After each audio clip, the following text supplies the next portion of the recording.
Look at it, it's already done.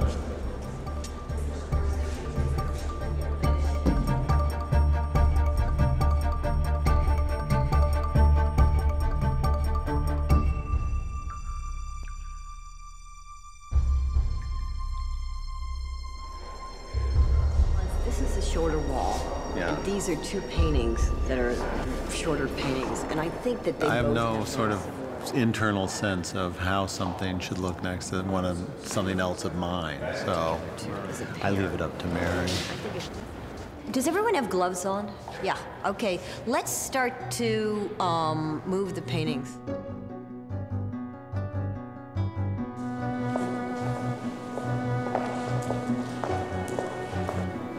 So be together. Maybe that's a good thing. I mean, you're thinking that that's a bad thing.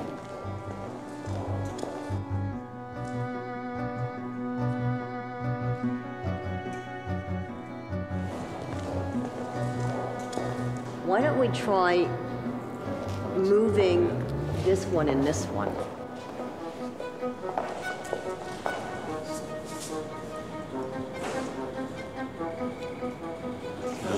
Let's switch some here. And everything starts facing around. Too high, I'll say that's too high. That's too high. Frankly, I walk into the work, all I am is disappointed. I always see all the things that are wrong with the stuff. Art never is exactly what you hoped it would be. It's always falls short. It takes me a long time to come around and go, okay, this was 2 years of my life, and it was worth it.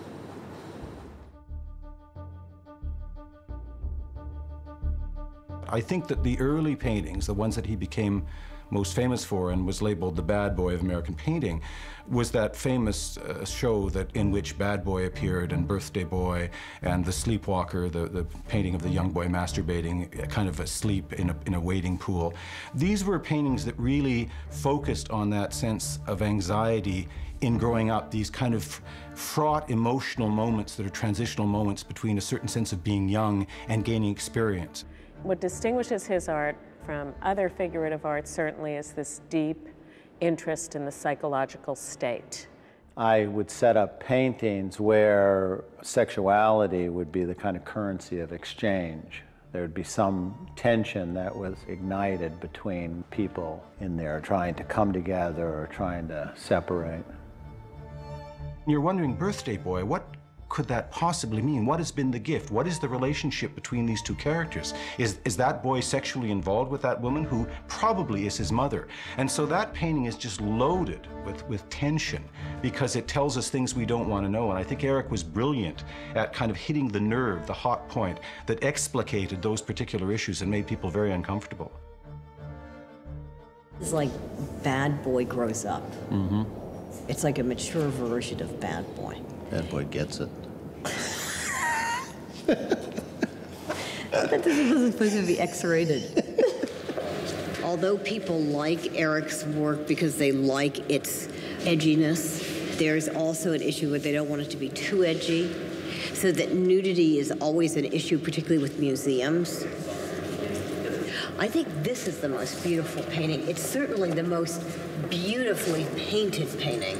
And all of this gauze and the way the light comes in across the bodies. Of course, this is going to be a tough painting because look what it is. The fact that you can have the kind of videos and movies that you can see, and yet people can kind of come in and be alarmed by seeing a nude painting. I'm much more alarmed by what I see on television. There was this thing that painting was dead. It was no longer able to contain important content. Anyone who was a painter was, you know, out of it, sentimental or old-fashioned or, you know, worked with cliches. It's the whole question of the death of painting. How many times will painting have died and been reborn in our century? So we looked into areas of taboo.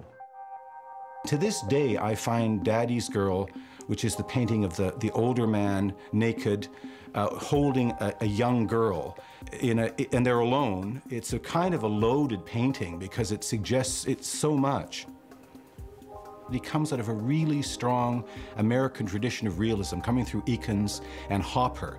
And those are also painters who have a certain sense of awkwardness with the way that the body occupies space. And I think that that's what the tradition that Eric's true to. I love to think of them as a kind of contemporary history painting when the slightest little neurosis or detail becomes important. He is the painter of the psyche.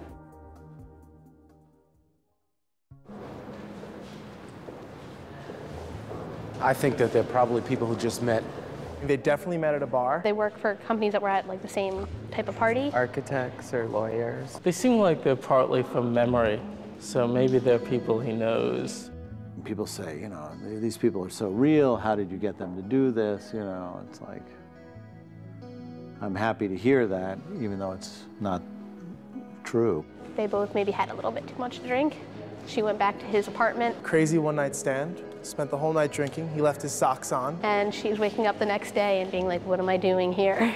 They look like they're very awkward together until they get into bed. He could be dead for all we know. He's a little excited. Masturbating. He's playing with himself or he's trying to get aroused. I think he's definitely aroused. I think the erection is a real important part of that scene. It's, again, one of those things where it's a kind of missed opportunity. You know, it's ambiguous enough in the way it's painted that, you know, could be, couldn't be, you know, so it leaves it open. There's a green light over there. Looks like it's kind of watching or something.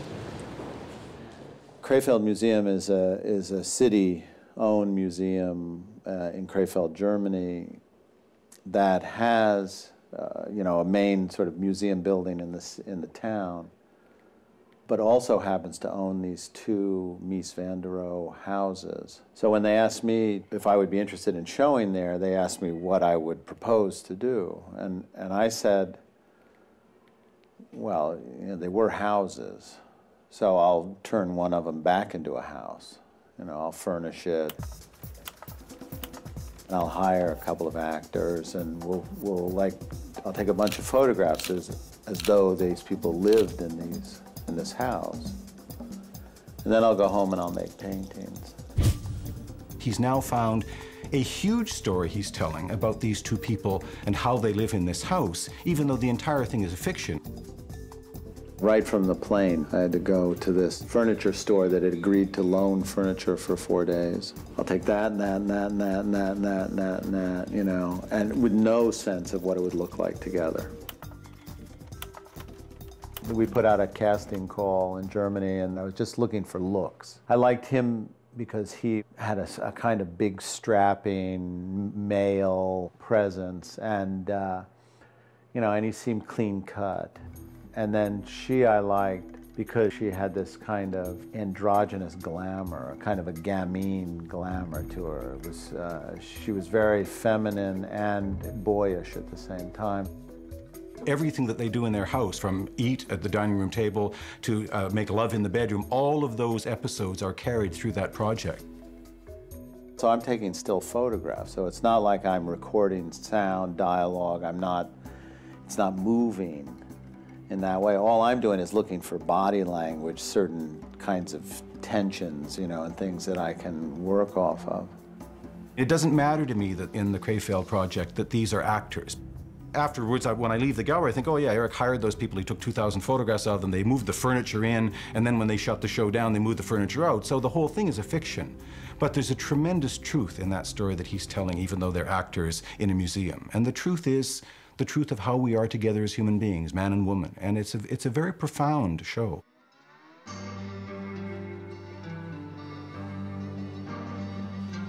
I think they're married. Married. I agree. They're definitely not married. Lovers. It's as though they're living really separate lives. He lost control of himself. It's more like a dream. He got angry at her. This sex may have gotten a little rough. She's trying to comfort him. In the very contrasting colors, there's a kind of discord set up. There's something wrong with him, like something really wrong with him. He's smelling that aromatic underwear. Now he's having a nosebleed. He's either smelling the underwear or it's a bloody nose. I do things like, you know, put a bottle of water there, which, you know, somehow becomes a quiet or a still kind of moment that resets the clock. You see them, you wonder what she's thinking, and then you look down at the water, and it's just there, and then it starts it all over again.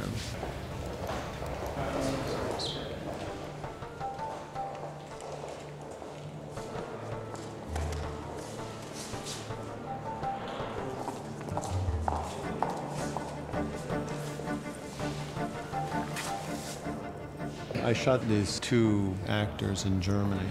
We put them on CDs. Right. And then I've just been working them in Photoshop. Yeah. Here is a photograph that I cropped. I cut and pasted her into the scene in that crouching position. I wanted to keep the window, the feeling of sort of blaring light. Some white heat up in this corner. It just feels a lot hotter outside. These colored eggs that are ottomans. In this case, in the bedroom especially, there are a few scenes where there are abstractions, and they're also, they look like pods. You kind of imagine this is like a nesting place, and these people are, this is their like nesting area. And pretty soon these pods are going to reveal little people like them. And the thing that always blows my mind about painting and sculpture, about object making, is that you can actually invest an inanimate object with consciousness. He did think about furniture as much as having this kind of animate quality. This inanimate object became as important as the figure.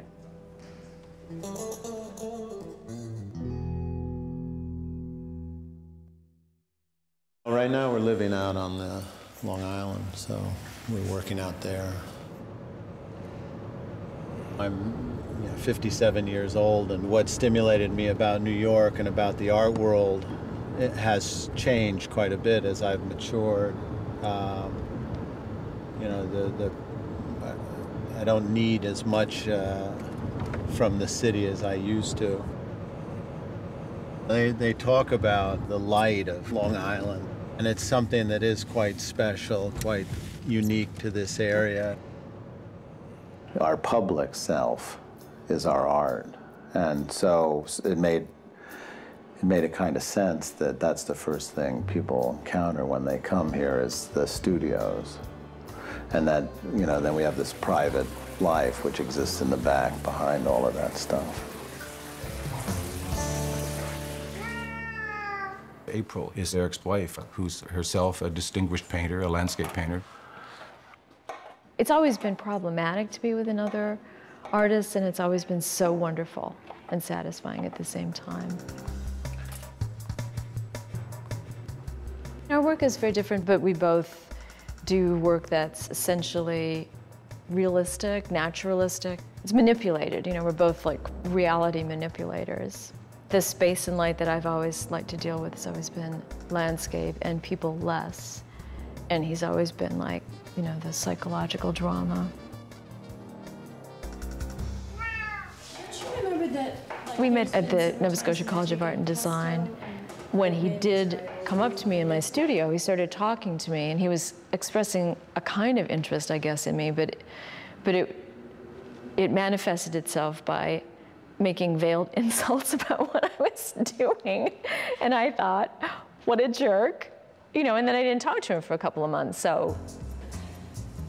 It's very important to me that my work is seen as my work, and we are seen as separate artists and separate people, but I love Eric more than I can say. If I get really stuck on something, he's really the only person I want in my studio.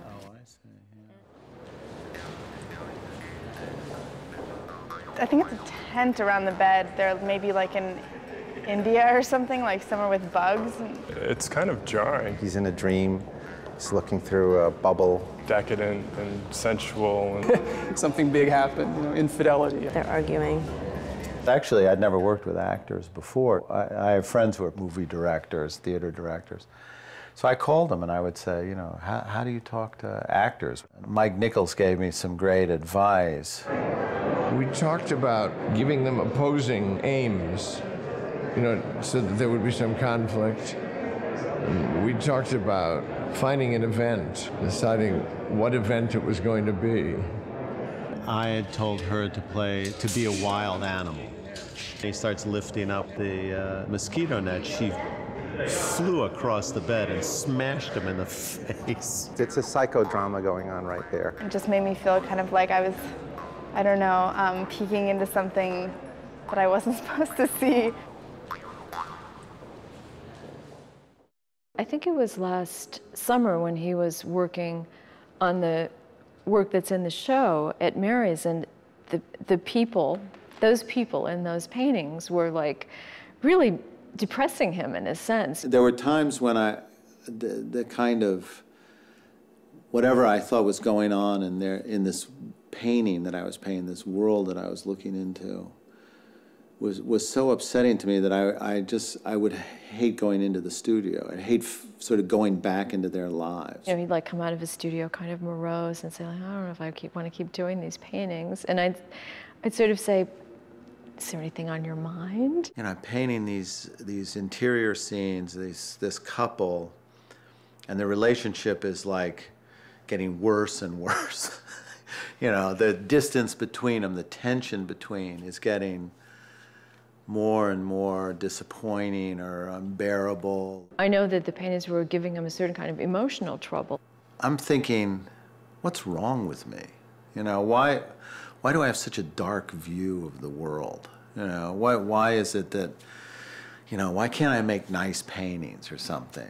And the show goes up and the actors come, and I'm really curious to, you know, what do you think? You had no idea what you were getting into. This is what the result is. You know, you never saw any of the photographs or anything. And they go and they look at the show and they come up and they're like sort of shaken. They were both going through very problematic periods in their respective relationships. Somehow, I was, without knowing it, I was picking up on some real tensions that their real lives were involved in. Eric didn't even know it. That's like, you know, what they always say, artists are visionaries, and they are. And they're telling me this, and I'm kind of going, whew, whew, I'm so sad for you and happy to hear this, you know. It's not me, you know. Well, there are two men. Two guys. I'm thinking it's a man and a woman. I like that sort of flip-flop with, you know, that throws the viewer into wondering whether they're seeing, you know, a different kind of relationship. To me, it's clearly two men who have just been intimate. This right here being the only indication that she's not a male. There could be lovers who met on the internet. And they're at a hotel. They have shared quite a level of intimacy and kind of disappointed. They could have just had sex, or perhaps they just finished mowing the yard. They just seemed disconnected from each other. It almost seemed like they wanted me to be like a voyeur.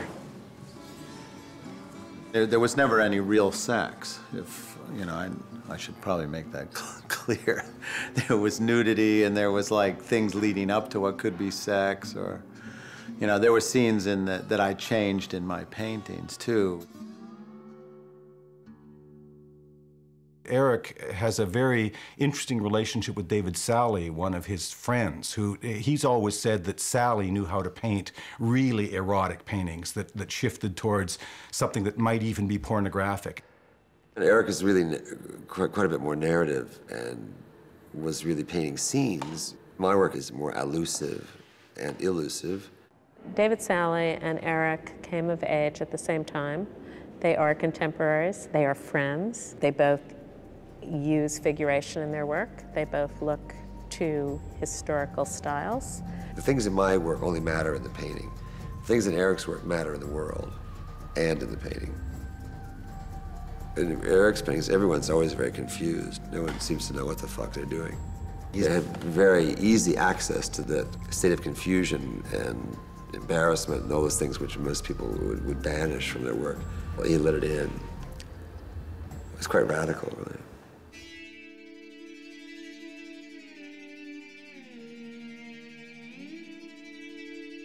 I don't think in color. It's not like I look at something and I immediately understand the color that I'm seeing. I lay out all my color.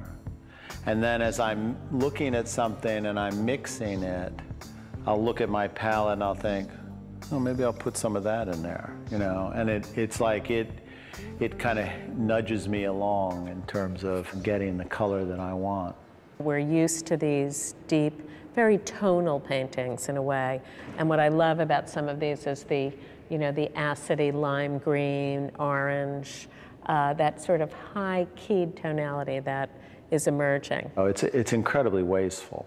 I mean, a lot of the stuff sits there till it dries and I scrape it off and throw it out, but sometimes it just triggers something, an idea of, what if I threw a little yellow in there, you know, and like that, and it works.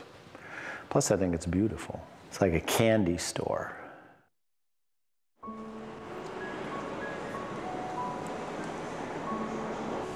How you doing? I did a whole series of watercolors post 9/11. Some of them were like a lead up to the sculpture I made called Tumbling Woman.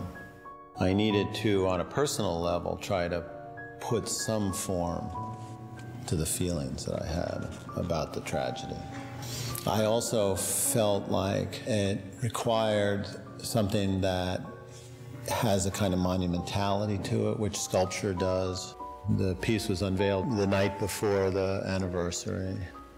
Then I get a call on the 13th saying that we have to take the piece down, that we have to cover it up, it's causing this horrible thing, there's been these terrible articles. I tried to get them to wait it out, but they were afraid, so they took it away. We saw initially something too horrible to imagine, which were people jumping. And then that was suppressed. And then we didn't see any bodies. So it became an event about the building. And everyone started talking about the loss of the towers. And, you know, there was this rush to memorialize the towers. So here is my sculpture, which isn't about the buildings at all. It's about the human loss. And I just think it freaked people out. I just think they weren't ready to actually confront that tragedy.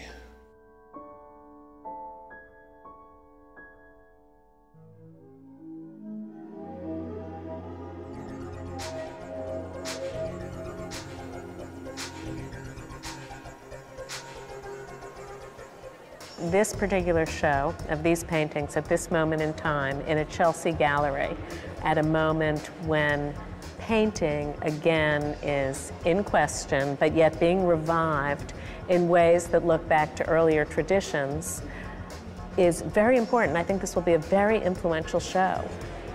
Eric Fischl has gone beyond postmodern. It's now post-sex. And these paintings are all about what happens after sex. There's been a swimming party, and one room was assigned for men and one for women. Am I being naive? Because there is a story here, and I'm not tall enough to see it. The bonus I have, being shallow, is that I can look at something for a quick second and put a very shallow statement on it, and I think that my statement speaks volumes for America. Steve Martin and I bought each other's paintings, and then Steve said he really would kind of like to have his. Could we trade? And I said, sure. What was I going to say? No. And then I thought, now what do I do? Neither can I hang it, nor do I want to horrify my children by leaving it to them. You take Daddy. No, you take Daddy. You know, and then their guilt. And do you think it would be all right if we sold it? So I gave it to the Met. There are only a few artists in America that are allowed to paint figures with as much gusto as he paints. Plus, he's a handsome devil. Eric Fischl and Chuck Close were the two artists that basically kept me going in high school because I was a figurative painter, and they were the only two that have consistently done amazing, quality, compelling work that made me think, well, I could keep on doing what I'm doing. In 50 years, when they have big museum shows, it's going to be Hopper and Fischl, and it's going to be hard to tell which of them is the greater painter.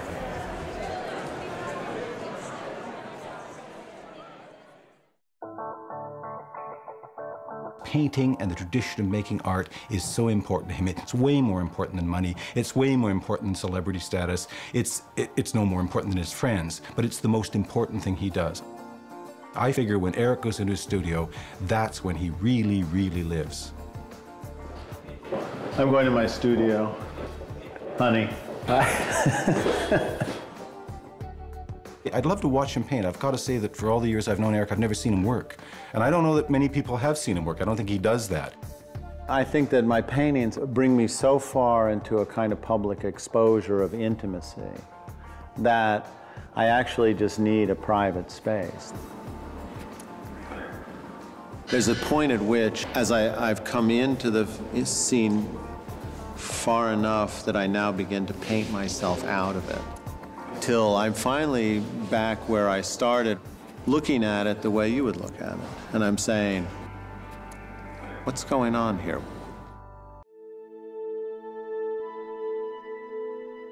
For me, first and foremost, is to make a beautiful picture. But if it's just purely aesthetic experience, it's not good enough. That beauty needs to be undercut with this kind of undercurrent of something psychological or dangerous or something desirous or fearful.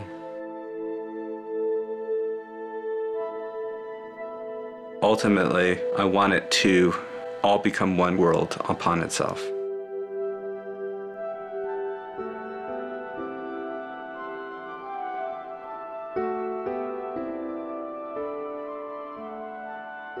I think Gregory is a very important figure within the history of photography. I think he has shifted the language of photography significantly in the past decade.